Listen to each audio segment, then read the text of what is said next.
Senate Republican leader Mitch McConnell, Republican of Kentucky, on Friday defended his record on civil rights and race relations, blasting criticism sparked by voting remarks he made earlier this week, where he said he made an inadvertent omission. McConnell immediately raised the issue as he started a press conference in Kentucky, saying that he wanted to take an opportunity at the outset here to address the outrageous characterization of my history and record on voting rights and race relations. This outrageous characterization of my record as a result of leaving one word out inadvertently the other day, which I just now have supplied to you, is deeply offensive, McConnell added.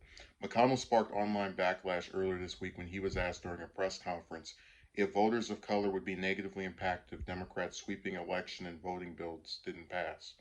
The concern is misplaced because if you look at statistics, African American voters are voting in just as high a percentage as Americans. McConnell said at the time.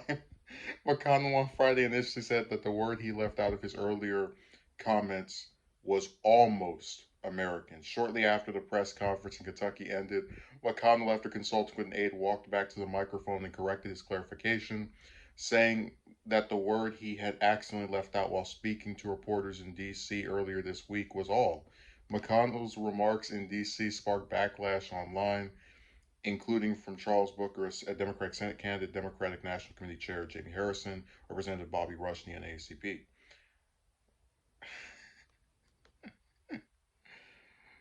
Um, okay, so a reporter on Friday noted that the omission could change the meaning of the sentence and asked the minority leader what his response to those who were offended would be to those who were offended.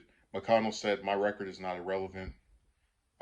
McConnell noted that he was in attendance for the signing of the 1965 Voting Rights Act, and the Martin Luther King Jr.'s I Have a Dream speech supported Daniel Cameron, Kentucky's first black attorney general, and has had black staffers.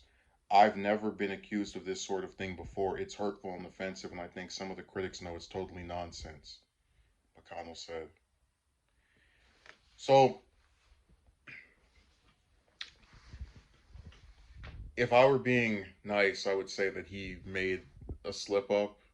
But if you look at his record, it's kind of garbage. I mean, every time they try to pass a law that is akin to being something related to civil rights, like these voting right reform laws, he opposes it. So when you have that coupled with you saying they vote almost as much as it's, people are going to draw some negative connotations there, and it's cool that he has black staffers and supported the first black attorney general, but if you are perceived by some people to get in the way of progress when you oppose bills that support a specific group, that stuff is kind of irrelevant. They're going to keep saying, "Hey, look at the other parts of your records. Look at your actual voting record." Oh, I went to the ceremony of the Voting Rights Act. It's like, okay, but your actual record as a senator, what laws and bills have you supported that are in advancement of civil rights? And he didn't name any. He just mentions going to two events in the 60s that are associated with the advancement of civil rights for blacks in the U.S., and then brings up supporting the Republican Attorney General, who happens to be black, of his state.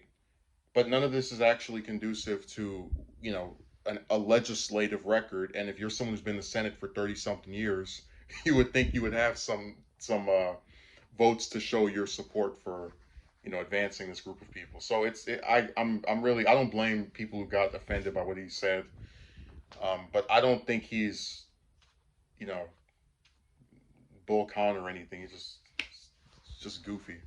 Just opposes stuff to be opposed to stuff. That's the way to put it. If it's something the Democrats want to do, he'll be against it.